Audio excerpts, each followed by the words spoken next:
Hey there, wizards. How's it going?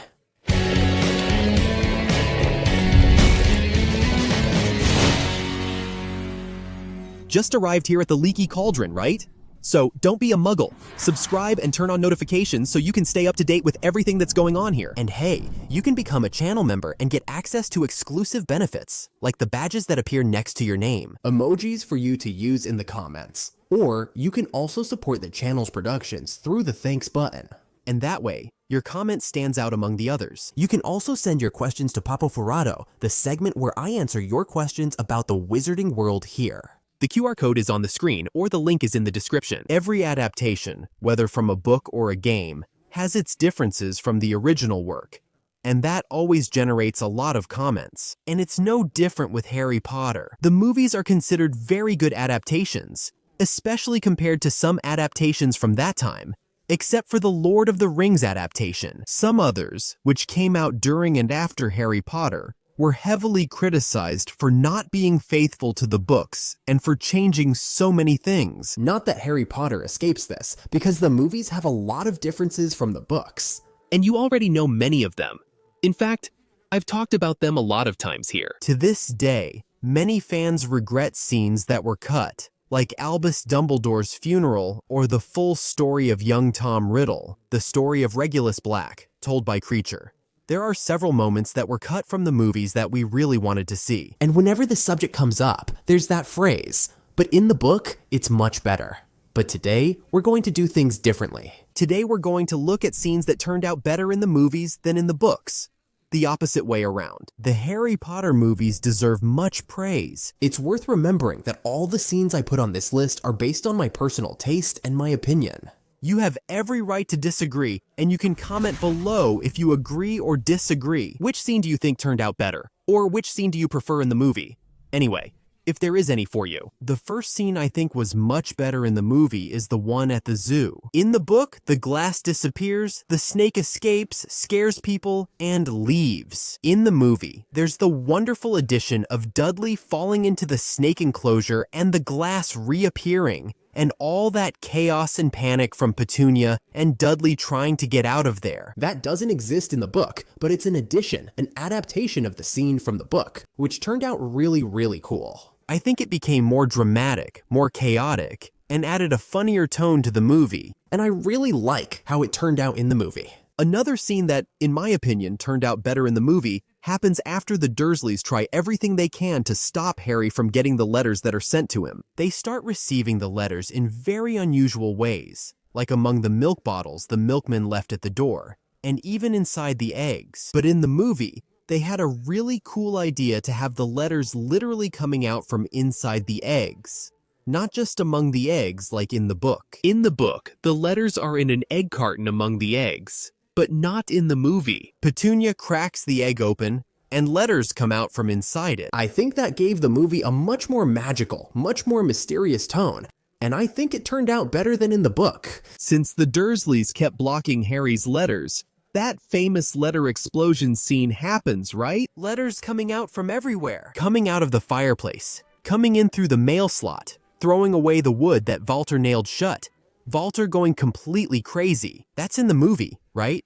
Something similar happens in the book. They're having breakfast in the kitchen. A letter comes out of the fireplace, hits Walter, and then a whole sequence of letters comes in. Letters fly out of the fireplace into the kitchen. The Dursleys and Harry then leave and close the door. And Walter tells everyone to pack their things, that they were leaving immediately, that they were going to travel. And then you can hear the letters hitting the wall, back in the closed kitchen. In the book, it just happens in the kitchen. He closes the door, leaves, and tells everyone to travel. In the movie, it's chaotic. There are letters everywhere. Letters coming out of the fireplace. Letters coming in through the mail slots. Crazy Walter yelling that they're going far away. I think it gave a much more chaotic tone to the movie too, and the scene needed it. The scene needed it to be that way. Of course, for sure it was possible to adapt it the way it was in the book, right? He shut the kitchen door and told everyone to get ready. But, for sure, that explosion of letters, the way it was in the movie, with letters flying everywhere, was really cool. This next scene here, although I really like this moment in the book, I think in the movie it conveyed a bit more emotion. When Harry goes to Ollivander's to buy his wand, in the book, Ollivander takes his measurements, right? And Harry tries out a bunch of wands. He tries many wands, not just two, like in the movie, before finding the one that chooses him. But when he's testing the wands, he just holds the wand in his hand. And Ollivander already says, no, no, no, that's not it. Like, he holds it and gives it a little wave and nothing happens, you know? It's even described in the book that Harry felt kind of silly doing that with nothing happening. And in the movie, they added more magic to it. When Harry tests a wand, a little accident happens, and he breaks a vase. The wands come off the shelf there, right? In a really chaotic way. And I think that's a really valid addition to the movie, because think about it. In the book, we're reading what's being described there. What's happening is being described, right? In the movie, it's not. In the movie, we have the visuals, what's happening in the scene. It's not described what's happening, we see what's happening. Unlike the book, these changes make it much better in my opinion. Because there are things that work in a book that don't work on screen. Could we show Harry holding the wand, making the movement, but nothing happens? We could, but it turned out much better with him testing the wand there and blowing things up. In the book, when the wand chooses Harry, sparks shoot from its tip, like this. It's described that Harry feels warmth at his fingertips. And in the movie, they adapted that in a really cool way. Because when Harry picks up the wand that chose him, the atmosphere in the scene changes, right? There's that light, that soundtrack, the wind in his hair. You feel like it's something like, wow, this is important. It's like the wand choosing Harry, you know? It's something important for wizards, so the scene fulfilled that purpose. And for me, it turned out better in the movie than in the book. I'd like the series to show how it was in the book, since the movie already gives us an adapted version. In the series, I want to see a format that's as close as possible. And then we run the risk of the scene not being as impactful. Maybe, I don't know. Do you think so? I believe they can do something really cool too. Imagine Harry waving his wand and then the soundtrack goes like, frim from, just kidding, I'm messing around. Another scene that I think turned out better in the movie, actually, it's not even a whole scene, it's just a little line. In the book, when Harry is kind of lost, not knowing where platform 9 3/4 was, how to get to platform 9 3/4, he sees Mrs. Weasley talking and says, let's go. What was the platform number again? Gina replies, 9 3/4.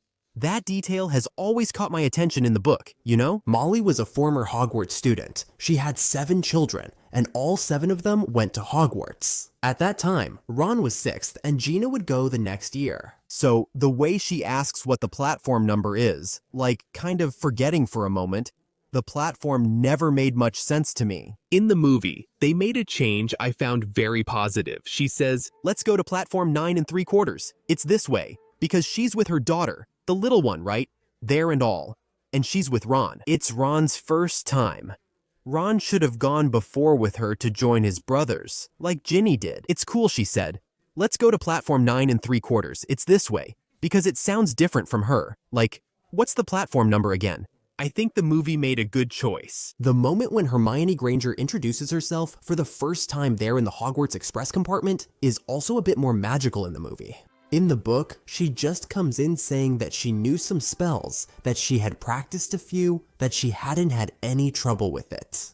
But she just says that, she just says it, and that's it. In the movie, she actually performs the Oculus Reparo spell on Harry. And it's really cool when the movie adds these spells happening, because, you know, we're watching a wizard movie. We want to see magic happening. Interestingly, Harry doesn't cast any spells in the first movie. Like, the only spell he does by accident is making the glass disappear. But with a wand, he doesn't cast any spells at all. You can notice that, it's really crazy. Anyway, Hermione uses the Oculus Reparo spell in the movie, but in the book, that doesn't happen. And I think it gave the scene a little something extra. It made the scene richer. I think it turned out better that way. Another scene that I really like in the movie, I like it a lot, is when Harry and Ron arrive late to Professor Minerva's class, and she's transformed into a cat. And then she turns back into a teacher in front of them, and they're like, wow. In the book, it happens in a much simpler way. They're in transfiguration class. and the teacher turns a small table into a pig and then back into a table again. That transformation of Professor Minerva into a cat in the classroom will only happen for the students in their 3rd year, when she introduces the subject of animagi in class. So, the movie got a bit ahead by showing Minerva's transformation into a cat for the students. But it's a scene I really like. I think it turned out much better, especially because of the comedic tone it had, right? Like, the boys thinking they had gotten away with it and then being super impressed when the teacher transforms right in front of them. And Minerva scolding them, saying she was going to turn them into a map or a clock. This scene has something extra because in the book, it's a really quick moment. On a certain day, they had transfiguration class, where the teacher turned a table into a pig and back again.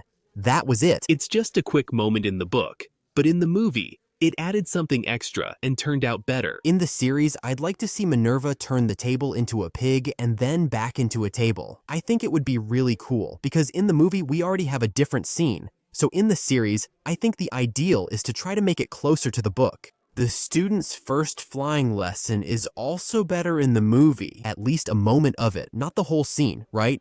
Not the remember all part or anything like that. But the moment when Neville takes off and loses control of the broom is better in the movie. Because in the book, what happens is he accidentally pushes off a bit too much. The broom goes up a lot, but straight. It stays in a straight line, going up, and Neville simply slips off the broomstick. He loses his grip, falls, and breaks his wrist. In the movie, we have that wonderful mess with Neville, with the broom completely out of control, almost running over the teacher. I love the teacher throwing herself there. I love this scene. It's amazing. The teacher goes, "Oh my God," then jumps to the side. I really like this scene. I think she added a whole flair there to Neville, completely out of control, unprepared, with the broom hanging on. At times, we think, wow, now this kid is really going to make it. In the book, he simply gets on and falls off the broom. Now, this one, I'm sure there's not a single person who will disagree. There's no way. Anyone who disagrees with this is crazy. This is perhaps one of Hermione's most iconic scenes, and one of her most iconic lines in all the Harry Potter movies, which is the moment when she corrects Ron in class, where they're learning Wingardium Leviosa. The famous line, "It's Leviosa, not Leviosar," doesn't happen in the books. What happens in the book is that Ron says the pronunciation of Wingardium wrong, the gar, actually. And then Hermione corrects him, saying that the gar had to be slower, longer, actually. So, we don't have in the book Hermione saying it's Leviosa, not Leviosa, which is iconic, man. That's really iconic. For me, this scene is much better in the movie. By far, 1,000 times better. This scene is a clear example of how changes are welcome in adaptations, that they're necessary. Because if it were like it is in the book, maybe it wouldn't be as iconic as this scene is. In my opinion, the bathroom trolls scene is also better in the movie. In the movie, there are small additions of tension in this scene. In the book, Ron and Harry lock the bathroom door, saying, "The troll is in there. Let's lock it so he can't get out." They don't realize Hermione is in the bathroom. When they lock it and hear her scream, they think, "Shoot, we have to go save her." And then they go in. And when they enter, the troll is really close to Hermione, and she's paralyzed against the wall with fear. And then they start trying to distract the troll, throwing things. Ron is using a faucet on the wall that makes noise, and then the troll turns around. But in the movie, there's a whole moment where Hermione comes out of the stall and runs right into the troll. Going back, the troll smashes the stalls. She's hiding under the sink, and the troll smashes it. And there are several moments where we're like, now he got her. Wow, but he missed if that hit her eye. So, it adds an extra sense of danger and tension to the scene. Her being paralyzed in shock clearly shows she was terrified. The scene was dangerous, and there was tension from the troll nearly hitting her. But in the movie, it was very well added. I think these additions were really well done. So, that's why I prefer this scene in the movie. The scene where Harry receives his Christmas presents isn't that different from the book. Some small aspects change, and for me, they make it better in the movie. In the movie, right, Harry is all excited. Ron wakes him up and then he runs down the stairs. And wow, I have presents, that's so cool. And he starts opening the presents. In the book, Harry wakes up with the presents already at the foot of his bed. He wakes up excited about his presents and starts opening them, but there are even cooler things later in the movie. In the book, when Harry opens the package with the invisibility cloak, Ron immediately says, "Wow, it's an invisibility cloak." They're really rare. Wow, that's really what I think it is. It's really hard to find. And then Harry says, "No, wow, it really is. It's an invisibility cloak." In the movie, Harry opens it, then Ron says, like, try it on. And then he puts it on, disappears, and Ron goes, whoa. Rupert Grint's acting is a big reason, right? That adds to it. Ron gets surprised like that. I think it adds a touch, like showing how rare that is, you know? How that's something really rare. How it's something really cool that Harry got. And then, in the movie too, right? Harry gets the sweater from Mrs. Weasley, which has an H on it and is a blue sweater. Ron's sweater in the movie is brick-colored with an R, but in the book, neither Ron's nor Harry's sweater has a letter, and Harry's is green. And the only ones with letters are Fred's and George's, because they're twins. Then their mother uses a letter to tell them apart, and they even joke about it. And Percy's has a P for prefect, because Percy was chosen as a prefect that year. In English, P stands for prefect, and it could also stand for Percy, right? But in Portuguese, they use the letter M. And then, in the movie, I thought it was a really nice touch to have Harry's sweater with the letter H, and Ron's sweater with the letter R. All the sweaters there had a letter. I thought it added something extra, you know? So that's why I prefer this scene in the movie. It gives me a greater sense of coziness. It gives me more of a Christmas feeling than the book does. And last but not least, the wizard's chess scene. Although I think this sequence of challenges in the Philosopher's Stone is simply unbeatable in the books, there's something about the chess part that I think is better in the movie. In the book, when the pieces are defeated by the others, right? When they're taken by the others, they get hit pretty hard. They get dizzy, kind of knocked out, and leave the board, going to the corner of the board by the wall. In the movie, the pieces are destroyed. They explode. And man, it's really cool to see the pieces exploding there. Let's be honest, right? It's really cool to see the queen hitting the knight and making it explode. Man, that's awesome. Really, really awesome. And then in the book, when Ron sacrifices himself, he gets hit on the head. The queen hits Ron on the head, and then Ron passes out, right? In the book, we think, he got hit by a chess piece. He's dead. He died from wizard's chess. But in the movie, he just falls there, right? Then we say, no, it was just a fall. It's all good. The boy will be fine. In the book, this part is more intense, especially with Ron's situation being more concerning. But the effect of the pieces exploding is cooler in the movie. And I don't even need to say that I want to see all the challenges to get to the Philosopher's Stone in this series, especially the potions one. Hermione was really done dirty in the movies because of that. I want to see Harry playing the little flute to make Fluffy sleep. I want to see them in the Devil's Snare in a way that's closer to the book. Hermione panicking. How can I make fire without wood? And Ron going crazy at her like, dude, you're a witch. You crazy? What do you mean wood? Now, all the other moments I didn't mention are because they're infinitely better in the book. Infinitely better. All the others I didn't mention are because, in the book, they're just unbeatable. But, you tell me, is there any scene you think is cooler in the movie than in the book? I want to know. Thanks for watching this episode. See you next time. Until then, mischief managed.